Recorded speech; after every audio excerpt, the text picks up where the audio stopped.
Nak dapat 10,000 sebulan sebagai ejar tanah ni mudah kalau ada sistem yang betul. Proses jual beli boleh jadi pening kalau tak kena cara. Semua rahsia bakal saya kongsikan secara eksklusif dalam podcast Syukri Zuhari.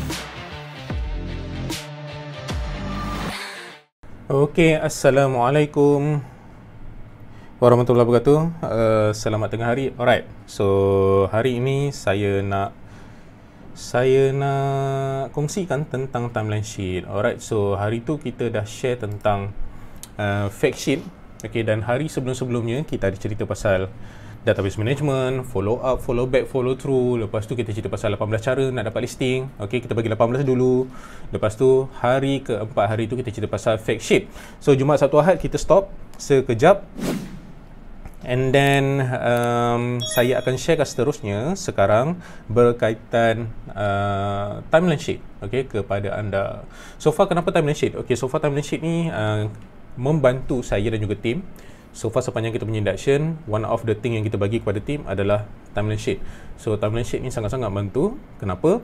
Bila kita jumpa owner, bila kita jumpa buyer, bila kita jumpa klien, kita tahu nak cakap apa, kita tahu nak explain apa. Dan kadang-kadang some of us, okay, ejar tanah rent, kadang-kadang kita ni gagap ataupun kita ni nervous, okay, bila jumpa dengan klien. So bila adanya timeline sheet ni, ia boleh bantu kita untuk cerita dengan klien dengan tenang dan teratur. Okay, so saya akan tunjukkan kepada anda apakah yang ada dalam timeline sheet ni. Okay, sekejap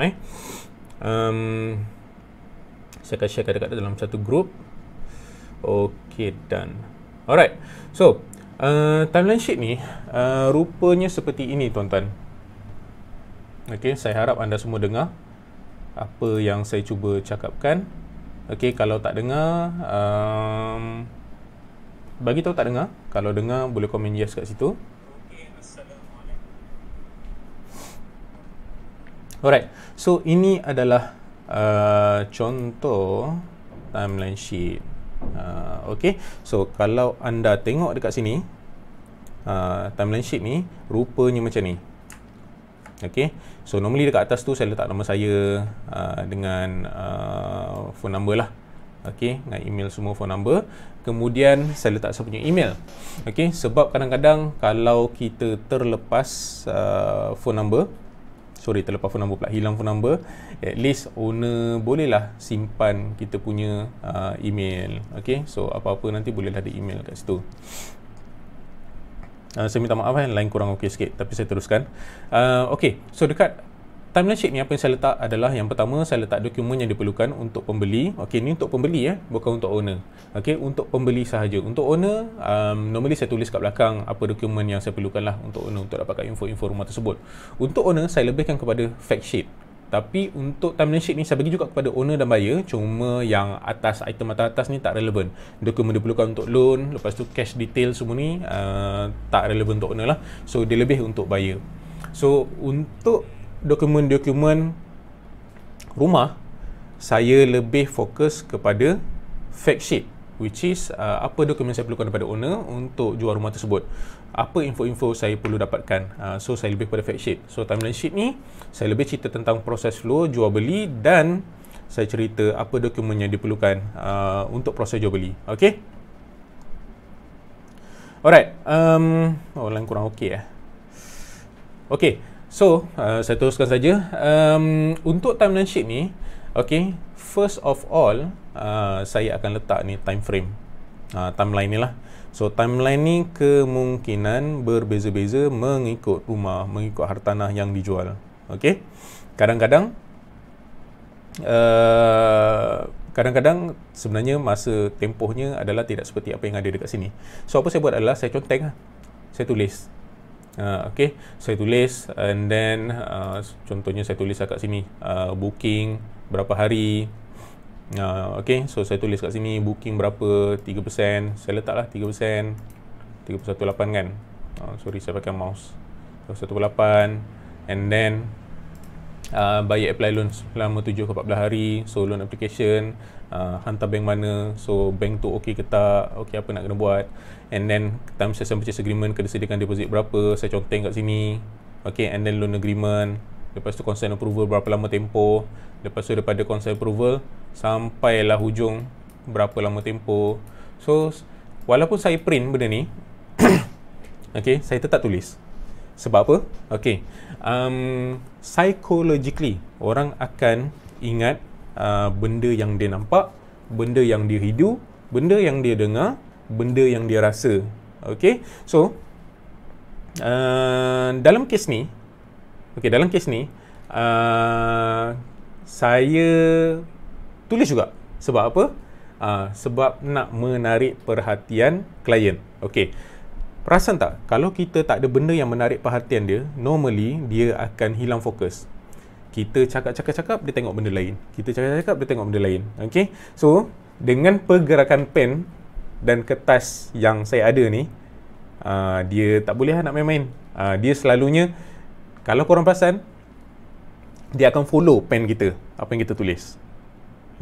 Okay, kenapa saya pakai pen daripada awal? Satunya, bila kita terlalu jumpa banyak klien, tulisan kita jadi buruk. So bila jadi buruk, tak cantik untuk kita bagi pada klien. So that's why saya pakai pen. Saya printed kan benda ni.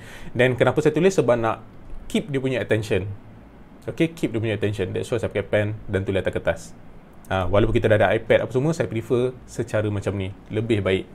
Okay, alright. So selepas cerita pasal proses ni, time frame ni semua, okay, saya akan scan dan saya akan bagi kepada owner dan juga buyer. Kenapa? Okay tuan-tuan, macam ni, kadang-kadang klien kita, dia ni lupa apa yang kita explain dengan dia. Sama juga dengan kita. Kita masuk kelas banyak kali dengan lecturer apa semua pun, walaupun lecturer tu ulang banyak kali, kita banyak lupa kan? Sama juga dengan klien. Bukan salah dia, okay? Tapi adalah salah kita kalau kita tak explain. Alright. So dengan adanya timeline sheet ni, bila kita explain satu persatu apa yang jadi dan apa proses yang terlibat dekat rumah dia, berkaitan dengan rumah dia, at least katakanlah ada dispute ataupun disagreement, kita ada something untuk kita defend diri kita. Okay, sebagai contoh, tuan, kenapa lama sangat untuk dapat konsen? Tuan kata hari bukan sekejap je ke? Saya terus dapat konsen ke? So at least kita ada bukti. Tuan, cuba tuan tengok balik dekat timeline sheet yang saya bagi tuan hari tu. Kita inform lebih kurang sebulan lebih, tapi disebabkan PKP ni kemungkinan lambat sikit. Okay, sebab pejabat tanah tak buka. Okay, so korang tulis sini pejabat tanah tak buka. Okay, proses lambat sikit. So tulis kat situ. So at least korang ada bullet. Alright. Bila kita tulis benda-benda ni, klien tu lebih okay. Sometimes apa yang kita cakap tu betul. Okay, kita bukan nak menipu dia, kita cakap tu betul. Cuma sebagai klien, diorang memang lupa nak buat macam mana, banyak benda yang diorang nak kena ingat. So cara untuk mengingatkan diorang adalah dengan adanya timeline sheet ni. Okay, so that's why timeline sheet ni kalau boleh, walaupun korang bagi pada klien, sebelum korang bagi pada klien, korang scan pakai cam scanner apps tu, korang tahulah kan, Genius Scan ke, korang scan dan korang bagi pada klien. Alright. Dan benda ni penting untuk elakkan pergaduhan kita antara kita dengan klien. Okay, so far memang 90% kot saya jumpa owner, tak pernah ada agent yang bawa benda ni, jumpa diorang. So benda ni penting. Okay, so saya suka pakai timeline sheet yang satu helai sahaja sebab saya tak suka tebal-tebal. Okay, ada juga yang bawa tebal-tebal buku tu sebab saya faham proses flow, freehold, leasehold berbeza-beza, boleh reserve apa semua bla bla, dia semua cerita pasal dalam tu. Saya tak suka, personally saya tak suka sebab terlalu tebal dan terlalu banyak, dan even klien tak ingat pun. So that's why saya suka satu helai kertas, saya explain mengikut kertas ni dan ikut case klien tersebut. Okay, kalau katakanlah kes bercerai, saya pergi muka surat belakang, saya cerita apa yang akan jadi next. So semuanya saya buat begini. Okay, supaya senang nak elakkan pergaduhan bertekak di kemudian hari. Alright, kalau katakanlah kes bercerai sebagai contoh saya cakap tadi, apa yang korang boleh buat adalah korang letak dekat fact sheet. Awal-awal siap-siap. Contohnya macam saya inform sebelum ni, dekat live sebelum ni, tak semestinya perintah mahkamah akan bagi 50-50. Ada kes yang saya sendiri terima 70-30. Okay, 70 kepada wife, 30 kepada husband. Okay, kalau korang tak take note benda tu, katakanlah duit 50-50 dah terrelease kepada husband dia, nak minta balik tu bukan senang. Alright, that's so pentingnya untuk korang letak benda-benda ni dekat fact sheet dan juga timeline sheet. So timeline sheet ni penting. So far benda ni sangat-sangat bantu saya. Untuk owner, saya cerita pasal bawah ni sahaja. Untuk buyer, saya cerita atas ni sekali lah. Okay, so untuk owner, ada orang tanya, Syuk, untuk owner takkan cerita ni je, macam mana pula dengan kos-kos yang terlibat? Normally saya letak kat sini je. Kalau korang boleh letak satu lagi kolom dekat sini, which is saya tak buat lagi. Okay, so letak satu kolom, letaklah kos untuk owner. Sorry saya lukis pakai mouse ni, tangan kanan saya kidal. Okay, korang letak kos. Ya Allah, buruknya. Okay, so korang letak kos kat sini. Apa yang diperlukan? Kos yang pertama, kedua, ketiga. Letaklah kos. Nombor 2. Okay, nombor 3. Kos apa yang diperlukan. Alright. So, letak kos-kos yang diperlukan dekat sini. And then, baru owner tahulah.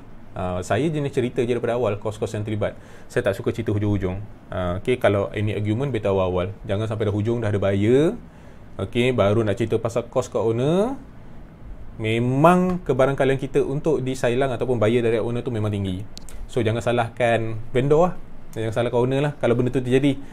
Selalunya kita lah insan terananya kan, tapi sebenarnya kita yang buat salah. Kita pun tak bagi tahu dia kos awal-awal apa yang terlibat. Alright, so that's why pentingnya untuk kita bagi tahu kos awal-awal. So saya letak nombor 1, 2, 3 apa kos yang terlibat. Okay, supaya dia aware. At least dia boleh kira berapa dia punya keuntungan bersih, ataupun dia boleh kira berapa dia punya break even point kalau dia jual rumah tersebut. Okay, that's why fact sheet ni, timeline sheet ni penting. Okay, so saya cerita bawah ke atas. Mula saya cerita pasal timeline. Okay, sama juga dengan pembeli, saya akan cerita dengan timeline dulu. Kemudian saya akan ceritakan tentang cash yang perlu disediakan. Okay, sama juga seperti doktor.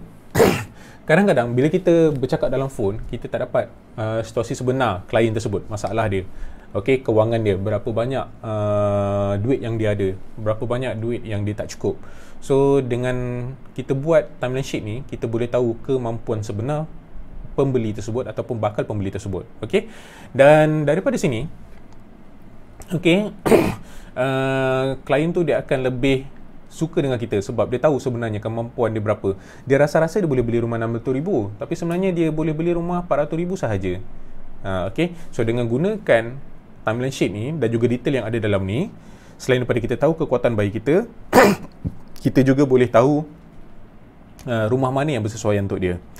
Sebagai contoh, kadang-kadang rumah tu harga 400,000.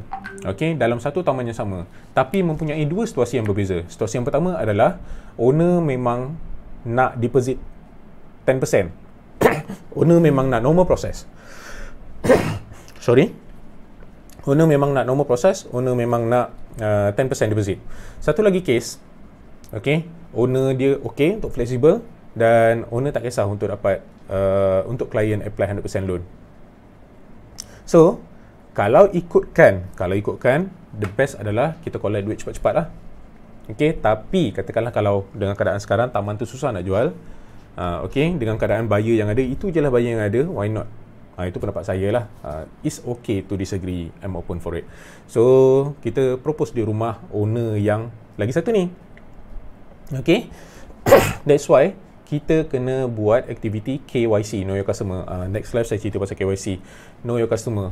Macam kita kena kenal klien kita tu siapa, kita kena kenal masalah yang dia ada, kita kena tahu apa yang dia sedang hadapi. Okay, yang berkaitan rumah tersebut lah. Sebagai contoh, katakanlah kalau dia dalam proses cerai. Okay, so awal-awal deposit tu ke mana? Okay, sebagai contoh. Okay, nombor 2, katakanlah interrupted sikit. Katakanlah kalau property tersebut dia punya hutang 390,000 para hidung.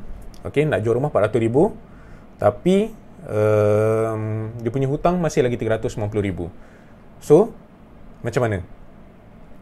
Alright, ataupun kadang-kadang owner tu dah tak mampu nak bayar rumah tu, dah 2 bulan tertunggak. So, macam mana? So, situasi ni adalah berbeza-beza. Okay, that's why pentingnya untuk kita buat kita letak fact sheet, timeline sheet. Okay, kita kena isi fact sheet tersebut dan kita kena explain timeline sheet ni kepada customer kita, kepada klien kita. Okay, saya minta maaf lah, line interrupted, kurang okay sikit. Okay, so that's why fact sheet, timeline sheet ni penting. Alright, dan daripada sinilah kita boleh tahu berapa purchase price yang dia nak beli rumah tersebut, loan berapa persen, tenure, interest rate berapa. Okay, ini kalau plus 5 moving cost ni, legal valuation MRT ini moving cost. Sebagai rent korang patut tahulah apa benda moving cost ni. And then kalau termasuk moving cost berapa dia punya monthly, kalau tak termasuk moving cost berapa dia punya monthly. Okay, kadang-kadang ada klien yang memang nak bayar moving cost ni melalui tunai. So bila melalui tunai, kuranglah sikit feesnya, selalunya lebih murah normally lah, especially MRTA kan. Sebab MRTA normally dengan bank MRTT, kalau cash punya quotation berbeza, kalau loan berbeza. Selalunya loan mahal sikit berbanding kalau dia bayar cash. Alright. So perkara-perkara ni lah yang diletakkan dekat dalam timeline sheet. Okay, dan dekat atas ni adalah dokumen diperlukan. Ini adalah dokumen basic sahaja. Kalau ada dokumen ekstra, nanti banker akan hubungi klien tersebut, okay, dan minta. Tapi untuk memudahkan banker, saya akan minta dokumen-dokumen ni, dan normally saya akan letak dekat dalam PDF file, ataupun kalau boleh sebenarnya dalam Dropbox, The Best, ataupun Google Drive. Okay, so daripada situlah kita bagi link kepada banker dan memudahkan banker untuk tengok dokumen-dokumen klien. Okay, so far itu sahaja sharing saya berkaitan dengan timeline sheet. Okay, hopefully membantu. Okay, jangan lupa fact sheet penting, timeline sheet penting. Okay, dan sebagai konsultan kepada klien, korang kena ada benda ni. Okay, supaya klien tu lebih selesa dengan kita dan korang nampak lebih profesional macam doktor. Okay, so daripada topik kita hari tu berkait daripada database management, follow up, follow through, lepas tu 18 cara untuk dapat listing, lepas tu fact sheet, sekarang timeline sheet pula. Okay, dan saya harap sharing kali ini bermanfaat dan membantu anda. Saya mengucapkan terima kasih dan insyaAllah kita jumpa lagi dalam next live. Assalamualaikum warahmatullahi wabarakatuh dan jumpa lagi.